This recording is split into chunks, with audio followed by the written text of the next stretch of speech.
Hello everyone, my name is Parth Chauhan and I'm an assistant professor of archaeology and paleoanthropology at the Indian Institute of Science Education and Research in Mohali. Today I'm going to be talking a little bit about stone tools and associated evidence, and also hominin fossils and different implications for dispersals, adaptations, and what kind of other evidence is found along with stone tools. Now, before I get started and show you original specimens and some casts, I'd like to explain that human evolution has a very long history, and we're finding more and more fossils and stone tool sites that are constantly changing our interpretations and our understanding of different human trajectories, evolutionary trajectories. So to begin with, the first bipedal hominin is about 7 million years old. So we have a history of at least going back 7 million years. And before that, we had other primates evolving. But 7 million years ago, we seem to have become bipedal gradually, and then different species emerge. And then slowly, we have evidence of archaeology where they're using different technologies, which is dominated by stone. So as I show you the different examples, I organized it from the most simple technology and the earliest, and then some fossil evidence I'll talk about, animal fossils. And gradually, as technology evolves, I have ordered the specimens that I have with me in chronological order, roughly. And I'll talk about them individually.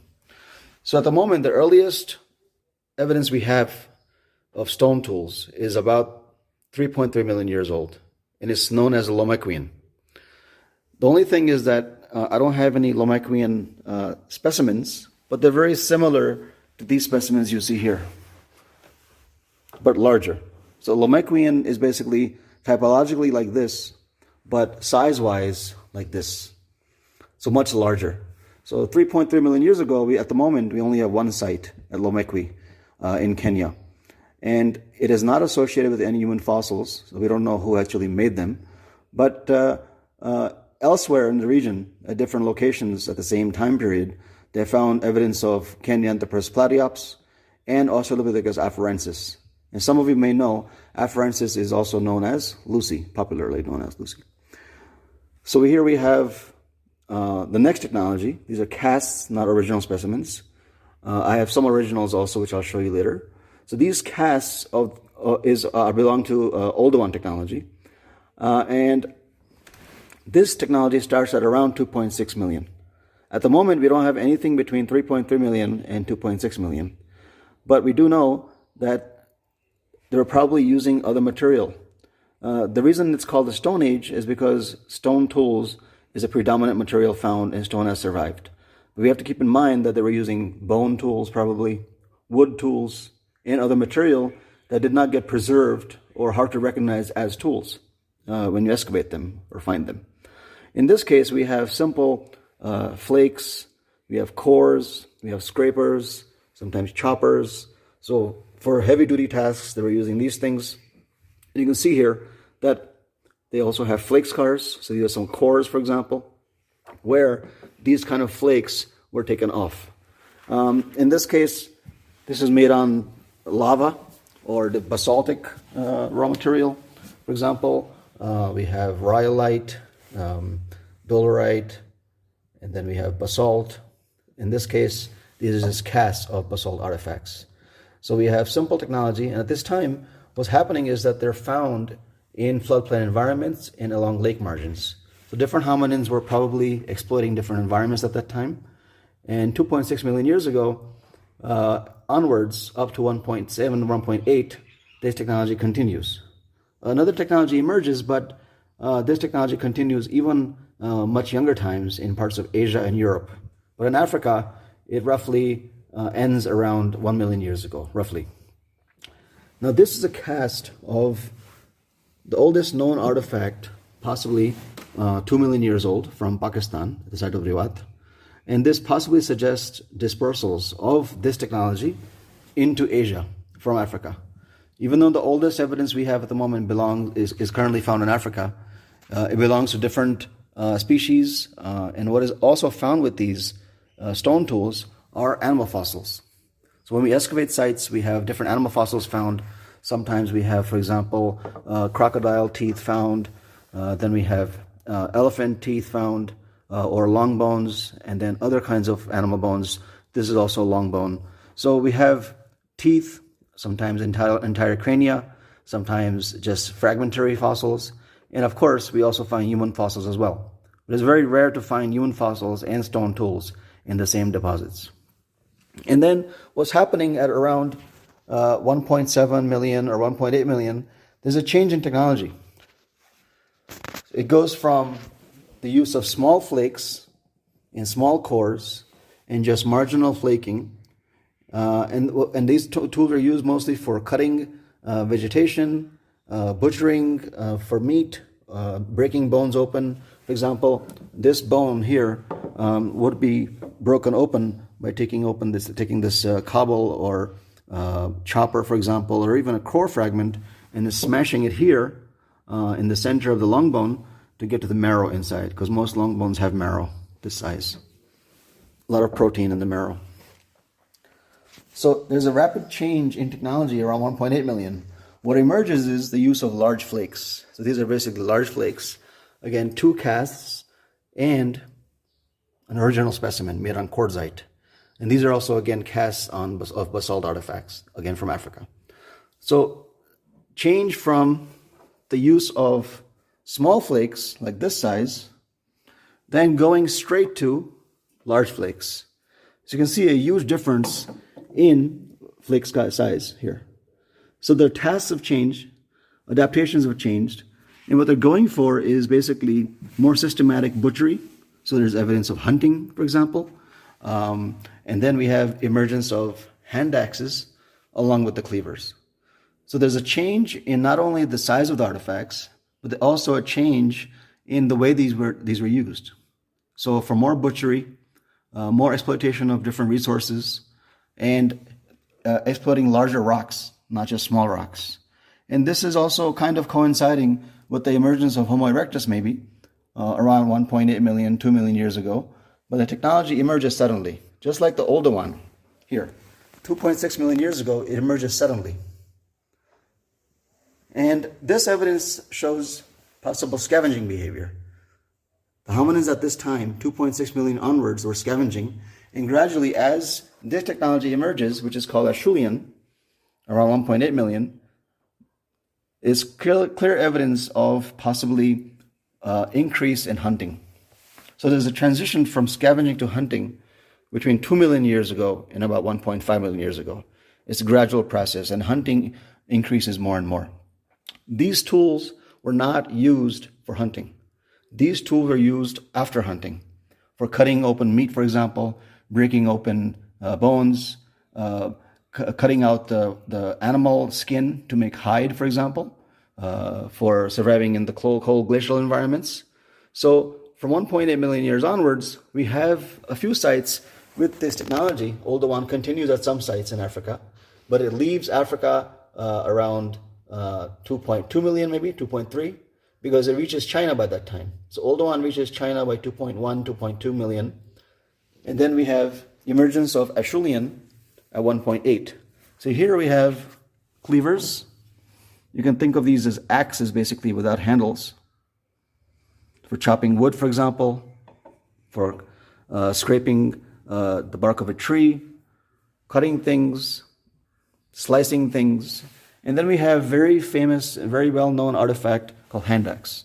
Hand axes also emerge at around 1.8 million years ago. Artifacts are more pointed compared to older one. They're more shaped, they're larger, and then gradually what happens is symmetry appears.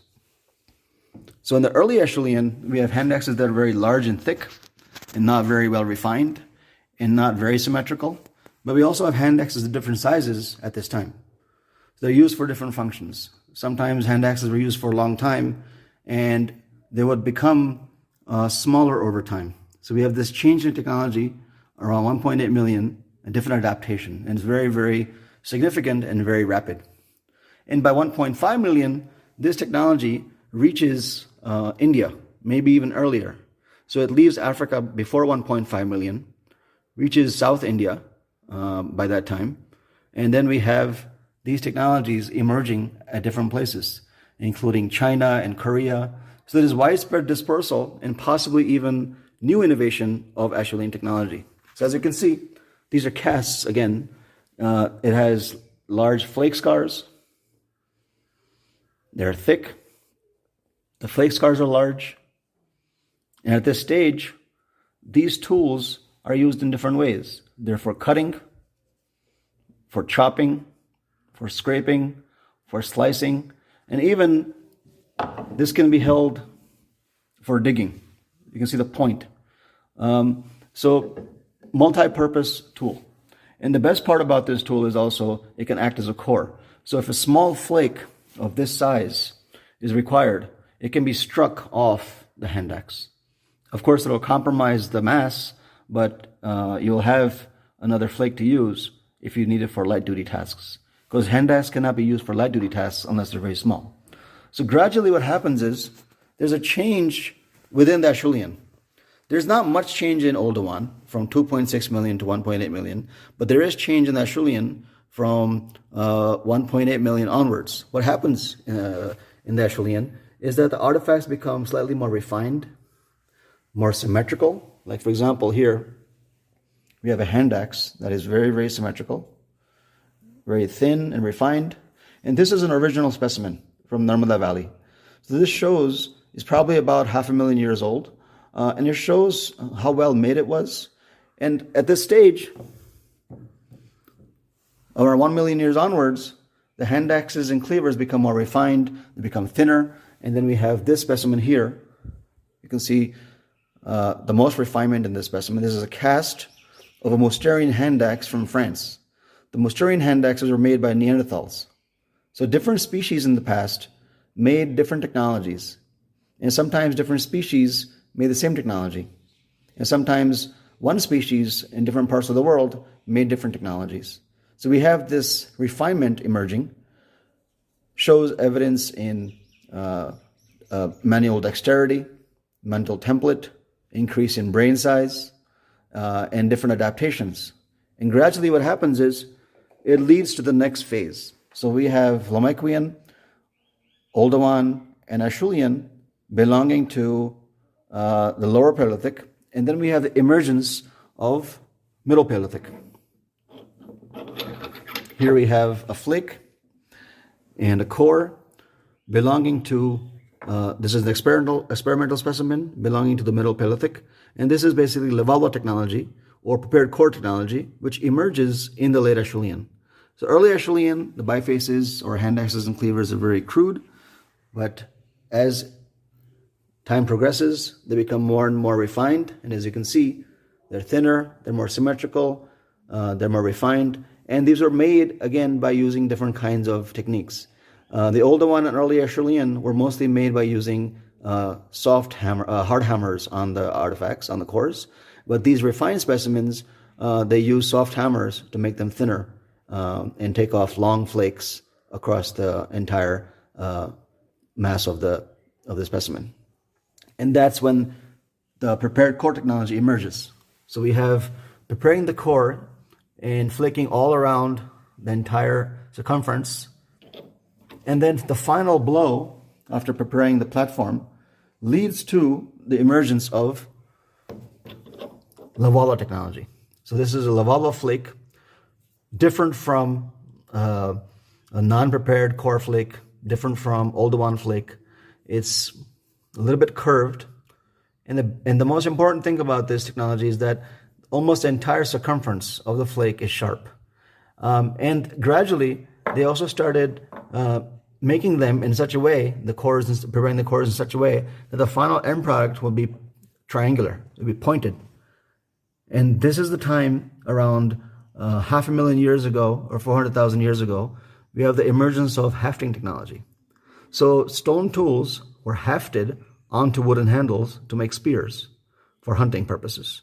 Here's another example of a discoidal specimen. Round, symmetrical, and you can see the flake scars on both sides, or both faces. And this technology coincides with the emergence of Homo sapiens. The earliest fossils we have at the moment of Homo sapiens is around 300,000 years old. And this technology, prepared core technology, emerges around 500,000 years ago, roughly 400,000 years ago. And what is also interesting at this time is the bifaces become smaller in size. That leads to using points for hefting purposes to be put on spears. So we have lower Paleolithic, and then we have prepared core technology, which is middle Paleolithic. And this technology continues until about 60,000, 50,000 years ago. After that, it's followed by upper Paleolithic. Now, upper Paleolithic technology is unique because it has, again, smaller artifacts. And the hallmarks of this technology is blades, for example. These are blades here. Burins, bone tools, and also symbolic behavior, like making ornamentation, which starts very early in the Middle Paleolithic, but is more and more common in Upper Paleolithic. Here we can see scars, the flake scars, where blades have been removed from this core.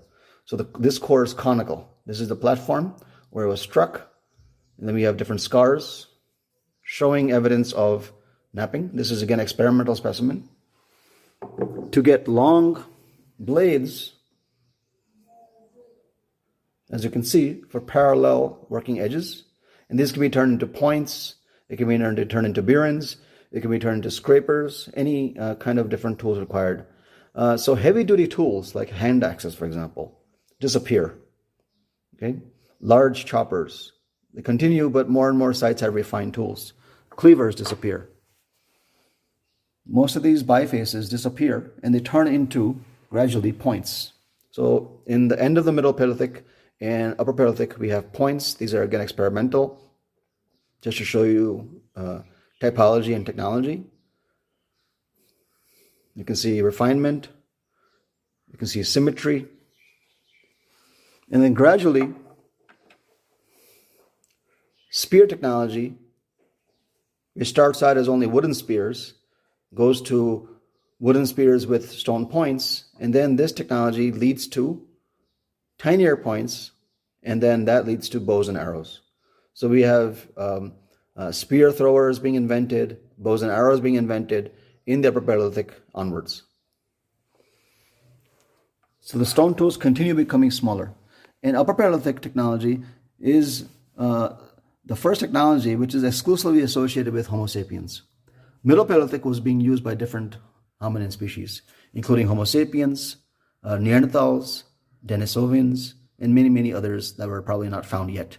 We're getting more and more information from new discoveries, including genetics, but at the moment we have transition of different technologies and basically decrease in the number of species and the emergence of Homo sapiens around 400,000 years onwards. And then what happens is Homo sapiens leaves Africa very early. Now we have fossils of Homo sapiens with Middle Paleolithic technology, 300,000 years old in Africa, and then it reaches around 200,000 years ago, it reaches Europe, and then about 177,000 years ago, it reaches Israel, and maybe 100,000 years ago, it reaches China. It's not clear exactly when it reaches India, but based on fossil evidence, based on genetic evidence and archaeological evidence, it could be before 60,000, 70,000. And we'll talk about that separately. So if you look at this spectrum of different technologies, from the earliest, which is Oldowan, with animal fossils, and then the bifaces, which is Acheulean, different regions of the world have different technologies. And what happens is, this technology, Oldowan, is not yet found in India. It's not clear exactly whether it reached India, whether it was adapted in India. Sites have been reported, but at the moment, we don't have any evidence of this technology. Nothing convincing, meaning no sites have been excavated properly or dated properly yet. So it's possible that we have not yet found this Oldowan sites in India, or it's possible that sites have been found but not recognized as Oldowan, or it's possible that Oldowan occupation did not take place, which is very unlikely because we have older one evidence in China, other parts of Asia, Europe, Africa, Levant. So we need to find the older one in India through systematic surveys. The earliest evidence in India at the moment belongs to the Acheulean, 1.5 million years onwards. And now these sites are also being found in China and Korea. And the Middle Paleolithic is very interesting. It also seems to be appearing early in India. Maybe around 400,000 years ago, the transition happens from Lower Paleolithic to Middle Paleolithic. But which hominid species were responsible for this, whether it was Homo sapiens or a different one, is not clear. What is interesting is that around between 500,000 years ago and 300,000 years ago, that 200,000 year gap or time period, there's emergence of this technology. The transition happens from Lower Paleolithic to Middle Paleolithic. Homo sapien emerges, and other species also kind of converge morphologically at that time in China, Africa, and Europe. So we have Homo heidelbergensis, the Neanderthals, for example. So these are all known as archaic species, right before the emergence of Homo sapiens. Even after Homo sapien emerges, we have different species existing for a while. For example, Neanderthals survive until about 30,000 years ago, maybe even later. So we have, as you can see, different species using different technologies. So we need to treat stone tool technology just like human evolution with fossils. We have different technologies and biological lineages emerging, and we have different species, different technologies also disappearing. So some species were dead ends, some technologies were dead ends, and some species and some technologies continued evolving and were successful and emerged into Homo sapiens. And once Homo sapiens arrives, it becomes more and more dominant, it disperses everywhere, and starts rock painting, for example, symbolic behavior like ornamentation, the rock art spreads, engravings, paintings, and gradually it increases in the Mesolithic. The Mesolithic is basically right after the Upper Paleolithic, and as you can see in these plastic packets, we have small tools. You can see very tiny tools. So these are basically microliths. Microliths emerge around 60,000 years ago, and at the moment the earliest evidence is in Africa. And what is also found at this time is association with ostrich eggshell fragments. This is an original specimen from Narmada Valley. So we had a lot of animals in the past that have become extinct in India. We had hippos, we had ostriches, different species of elephants like stegodon, for example, now all extinct. So the significance is that maybe climate change was responsible, but in some cases maybe it's possible that humans were responsible for the extinction of some animals.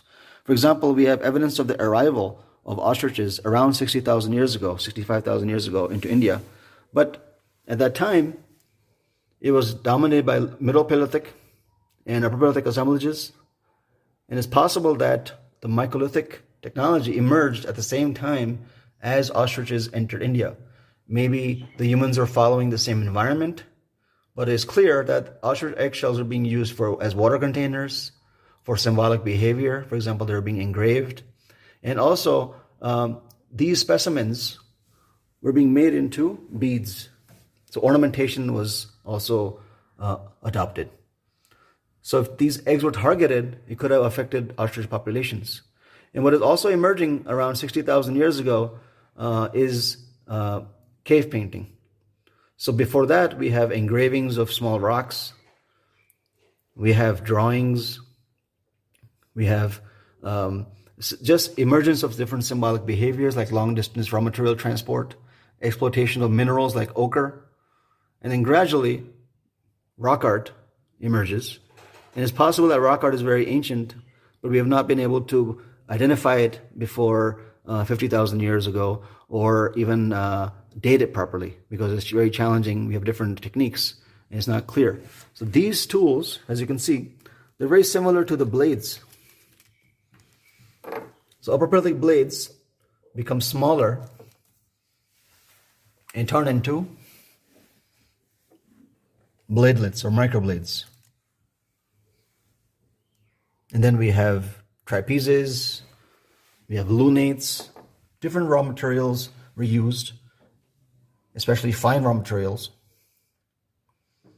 And these were not used in the hand. They were not used single specimens in the hand. What was done is these specimens, like for example, this specimen, we have 5 to 10 specimens hefted into a wooden handle or a bone handle and made into a long knife.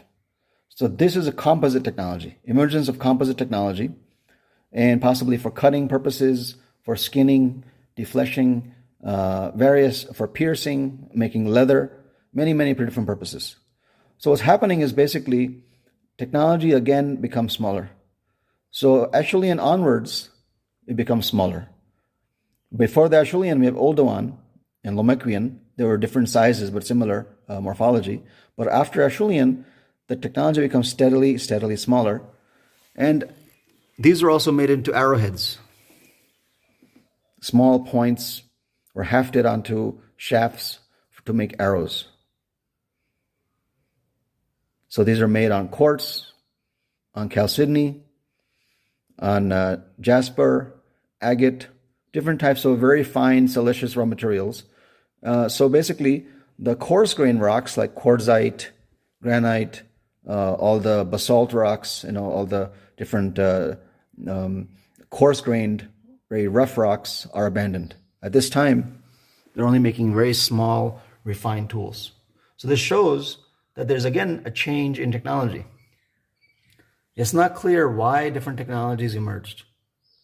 These technologies change over time and emerge over time because of different factors. For example, it could be change in climate. If there's a change in climate, there's going to be a change in ecology, in the vegetation, in the temperature, in the landscape. If there's a change in vegetation, there'll be a change in animal life.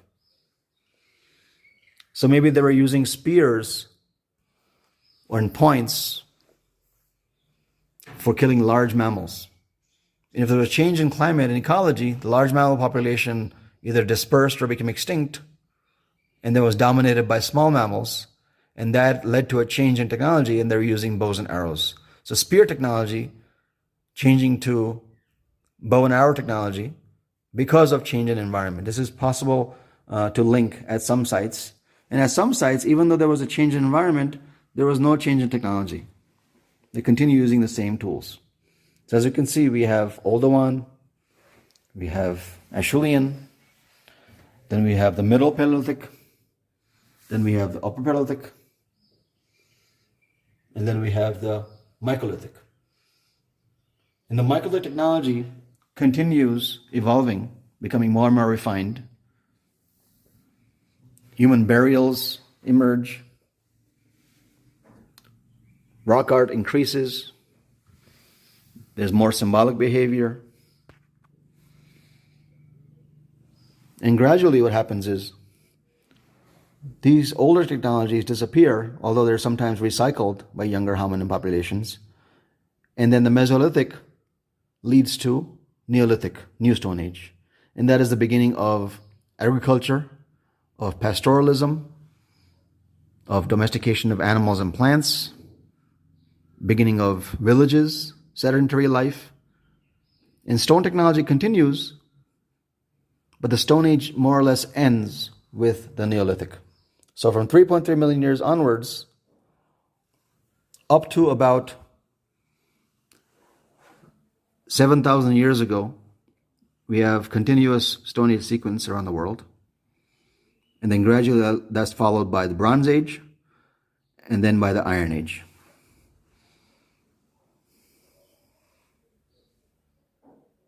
Thank you.